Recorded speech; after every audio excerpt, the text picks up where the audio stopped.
Compression is a topic that feels very simple yet confusing at the same time. So today I'm going to try my best to explain it to you, but before we get into how we use it, we need to know when and why we use it. So when do we use compression? We use compression when we come across a waveform that has a lot of dynamic range, like a vocal. Well, what's dynamic range? It's just the audio clip that has a lot of loud and quiet parts. So why do we use compression?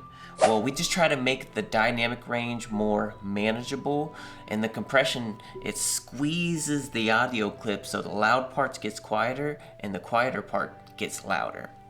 Now the confusion starts with how do you use a compressor, and I'm going to teach you how to do it. And there are only 4 knobs that you really have to worry about. You got the threshold, you got the ratio, the attack, and the release. Alright, so let's go over the threshold first.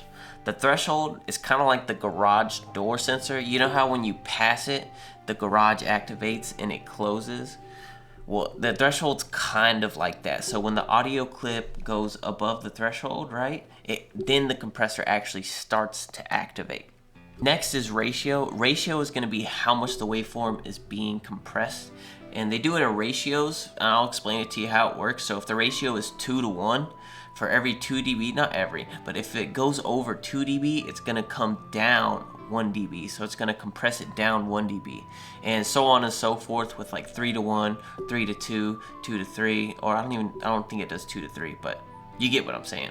Attack is how fast the compressor actually starts compressing. So you could have it at like no time and it starts compressing immediately as soon as it hits the threshold, or you can lower the time and you can let those transients come through and then it starts compressing. Release is basically the opposite of what attack is. It's how fast the compressor stops compressing. So if you have a fast release, it gives it a more punchy and more bouncy vibe. And if you have a slow release, it's going to be a little more smooth and shaped out.